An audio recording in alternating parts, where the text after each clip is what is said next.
번째 순서는 펠레지 투자 리서치 김민수 대표와 함께 이야기 나눠볼게요. 어서 오세요. 네, 안녕하십니까. 네, 안녕하세요. 시청자가 궁금해. 오늘도 가장 궁금한 종목 그리고 살까 말까 고민되는 종목 하나를 한번 꼽아봤거든요. 함께 만나보시죠. 드디어 상한가가 풀렸습니다. SK바이오팜인데요.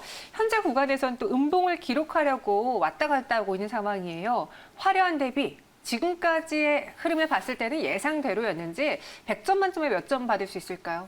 네, 일단 점수는 제 점수는요. 네, 제 점수는요. 한 60점대로 드릴 수 있을 것 같고요. 네. 그러니까 즉 긍정도 부정도 아닌 애매모호한 상황. 그냥 예상대로만 됐다. 약간 이 정도의 점수인 것 같은데 네. 사실 연상학과 행진 종료되면서 지금까지 주가가 많이 오르긴 했어요. 제가 듣기로는 이제 직원분들, 네. 자사주로 받으신 분들은 대박이 났다고 하던데 네. 얼마만큼 올랐어요? 관련된 SK바이오팜 직원분 계시면은 바로 연락 주십시오. 네, 앵커님 소개팅 해드려야 될 것 같은데요. 그래주세요. 네, 아마 이제 돈을 챙기고 퇴사할 준비도 하지 않나 뭐 이런 생각도 들고 있는데 일단 그거보다 아니죠. 그래도 SK바이오팜과 관련된 신약 개발에 한 획을 그었다라는 관점 쪽에서 보게 되면 자부심을 느끼셔야겠죠. 그렇죠. 그런 관점 쪽에서 일단 바이오주의 강자가 탄생했다라는 관점들과 함께 일단 주가는 많이 올랐습니다. 공모가가 한 49,000원대 대비해서 지금 오늘 고가로 따지게 되면 5.5배 올라왔죠. 그러다 보니까 여기저기서 돈 버신 분들 많은데 실질적으로 매매는 못했습니다. 네. 왜냐하면 어떤 공모가 당일부터 계속 상한가 행진을 펼치다가 이제 어제부터 거래가 이제 땡기 시작한 모습들이다 보니까 일단 단기 매매 말고는 중장기로 보기는 조금 여러 가지 어떤 어려움이 있지 않을까. 특히 바이오주란 특성이 있고요. 거기다가 IPO란 특성이 둘 다 붙었습니다. 네. 그럼 더 어렵겠죠. 그렇죠. 네, 그게 가장 큰 숙제가 아닌가 생각됩니다. 네, 공모가 대비 오늘의 고점으로 따지면 5.5배, 그러니까 5배를 넘겼어요. 4천만 원 갖고 있던 분이라면 2억이 넘은 가격인데 네. 알겠습니다. SK바이오팜 현재까지의 주가 흐름을 봤을 때는 그냥 예상대로 왔다. 60점 정도 받았고요. 그럼 다음 질문 한번 여쭤볼게요. 이게 가장 중요해요. 이제 상한가가 풀렸기 때문에 사고 싶다면 언제든지 살 수 있습니다. 근데 사도 될까요? 아니면 말아야 될까요? SK바이오팜에 대한 현재 가격의 매력도는요? 네, 현재 가격의 매력도도 일단 60점대로 봐야 될 것 같습니다. 네, 특히 지금 기준으로 봤을 때는 네. 일단 아직 그렇다고 어떤 심리가 확 꺾인 것도 아니고요. 그런 관점이라고 하게 되면 물론 어렵습니다. 네. 예측하기가 상당히 어렵다고 하더라도 아마 단기 차익 매물, 특히 외국인들 매물이 관건이라고 봐야 될 것 같고요. 외국인들 차익 실현 매도가 아마 지금 유통 물량과 관련돼서 계산하게 되면은 해외 기관으로 받았던 흐름들을 봤을 때는 네. 아마 물량이 좀 강화된다라고 하게 되면 밀리겠죠. 그랬을 때 한 19만 원대 초반 정도면은 네. 괜찮지 않을까. 그래서 그래서 트레이딩 관점. 관점으로 네. 그 시각으로 보자라고 해주셨어요. 네. 제가 사실 이 질문을 드리려고 했던 게 오늘만 하더라도요. 2% 상승하다가 마이너스 2%까지 내렸다가 바로 25% 고점 또 찍었거든요. 네. 그러니까 이제는 만약에 SK바이오팜을 사고 싶다면 사려고 한다면 이런 단기 트레이딩으로 봐야 되는 것밖에 안 될까요? 지금은 그렇습니다. 지금은요? 네, 왜냐하면 워낙 변동성도 크고 네. 아직 이제 상장한 지 얼마 안 된 상황 쪽에서 뭐 어떤 잣대를 잡을 만한 여러 가지 흐름들이 안 되는 상황들인데 그나마 이제 어떤 생각해 볼 수 있는 게 바이오주 관련돼서 어떤 평균적인 모습들이겠죠. 즉 삼성바이오로직스 셀트리온과 비교한다라고 하게 되면 삼성바이오로직스 보게 되면은 CMO라고 그러죠. 특히 위탁 생산과 관련된 강자로 알려져 있는데 시가총액이 한 50조 더다. 그리고 이제 셀트리온도 바이오시밀러의 강자다. 그러면서 시가총액이 한 40조 원대다. 근데 SK바이오팜은 이제 오늘 고가 때 보면은 20조를 살짝 찍었다가 다시 내려왔죠. 네. 그런데 그럼 SK바이오팜이 아무 그런 다른 회사들보다 의미가 없느냐라고 했을 때는 신약 개발이라고 하는 중요한 어떤 쾌거를 이루겠다라고 하게 되면 기대감이 상당히 커질 수 있겠죠. 그 기대감에 대한 부분들을 시장이 얼만큼 쳐주느냐가 일단 관건입니다. 그래서 제가 보기에는 한 적어도 한 20조대 이상 들어가는 건 맞는데 20조에서 한 25조 가까이는 생각을 하고 있는데 그 정도에서 뭔가 더 분위기를 나타내기 위해서는 일단 첫 번째는 실적이겠고요. 그렇죠. 게다가 또 갖고 있는 파이프라인에 대해서 뭔가 또 가시적인 성과가 나와야 그다음 레벨업이 되지 않을까라는 관점 쪽에서 일단은 밀리면 사고 밀리면 사고. 다시 또 올라오게 되면은 한 20조 원대 이상에서는 한번 팔고 하는 그런 어떤 유연한 전략이 필요한 상황이라고 생각됩니다. 아직 중장기를 논하기는 좀 이르고 네. 최근 외국인은 매도하고 기관은 사는 흐름 보여줬거든요. 네. 이 수급의 흐름에 따라 단기적으로 우리가 매수하고 매도하면서 차익을 실현해야겠다. 그게 어렵다면 접근하지 말자. 그렇죠. 네, 60점 받았습니다.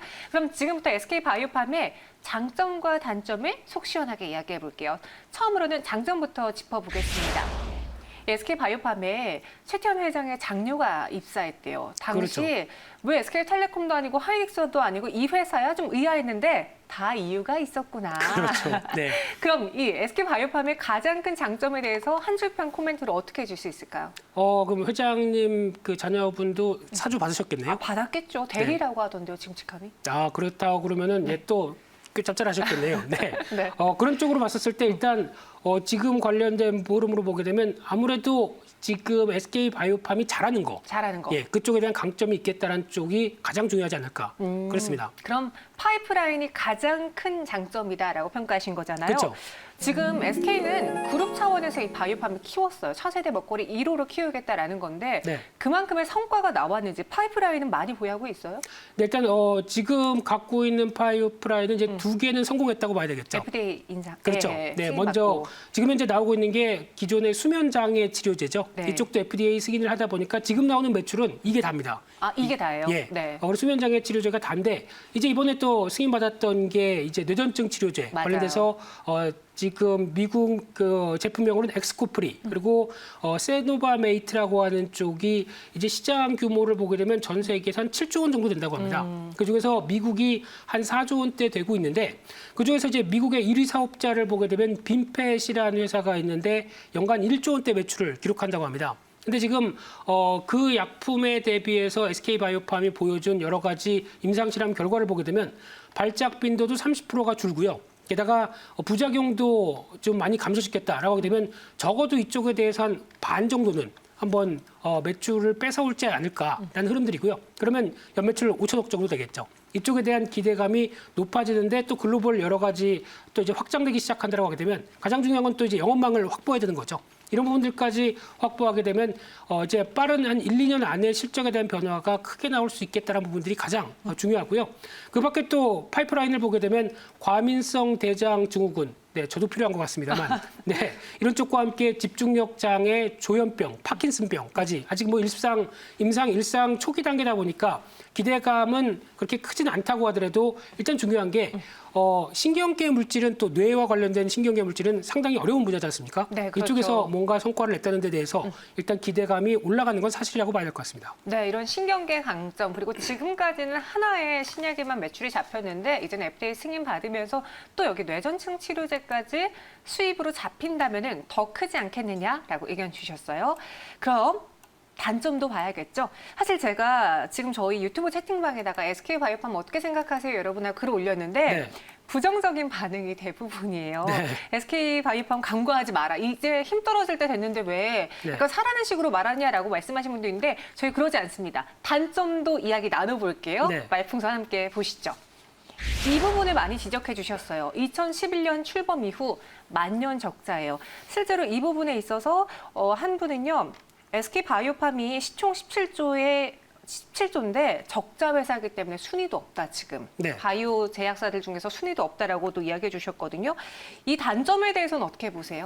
일단 재무제표 자체에 대한 이해가 필요하겠죠. 그렇죠. 상당히 후행적입니다. 이쪽에 대해서는 일단 바이오주를 판단하는 기준으로 봤을 때 솔직히 지금 바이오주 실적 나오는 거 짜지면 셀트리온하고 삼성바이오로직스밖에 없죠. 그렇죠. 나머지 종목들은 뭐 PR 계산도 되기 힘들 종목들도 많은데 그에 따라서 이제 시장은 성공했기 때문에 빠르게 변할 것이다라는 기대감은 있다고 하더라도 네. 가장 큰 장점은 지금 현재 재무구조 딱 보게 되면 자본 완전 잠식 상태입니다. 그렇죠. 이거 보고 주식 매매하기에는 나 도저히 못하겠어. 이 가격이 이해가 안 되죠. 그렇죠. 네. 그러면은 하면 안 되죠. 안 하시는 게 맞습니다. 하지만 빠르게 개선될 것이다라는 관점 쪽에서 대응하게 되면 네. 일단 또 주가가 고점에서 밀리게 되면 또 기회 요인들이겠죠. 그런 관점으로 봤을 때 일단 숙제는 SK바이오팜이 그런 빠른 시일 내에 지금 뭐 연평균 매출이 한 45% 늘을 것이다. 뭐 이런 쪽도 얘기가 나오고 있고 한 2022년 가게 되면 185억 정도 흑자 전환할 것이다. 네. 이런 흐름들이 나오다 보니까 그에 걸맞는 수준이긴 한데 그렇다고 하더라도 지금 당장의 어떤 재무제표나 실적은